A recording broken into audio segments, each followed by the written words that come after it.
श्री स्वामी समर्थ.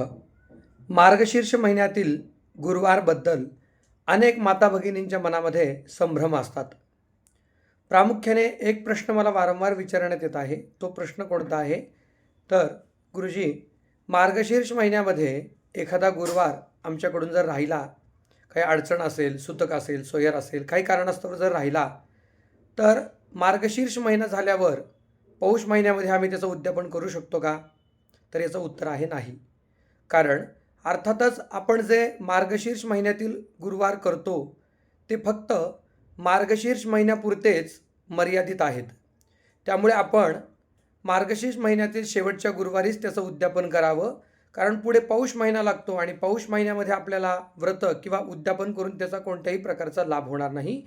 त्यामुळे जरी आपल्याकडून 1, 2, 3 या संख्येमध्ये जरी आपल्याला गुरुवारचं व्रत करायला मिळालं तरी हरकत नाही. परंतु आपण शेवटच्याच गुरुवारी म्हणजेच मार्गशीर्ष महिन्यातील शेवटच्या गुरुवारी उद्यापन करून सांगता करावी. श्री स्वामी समर्थ.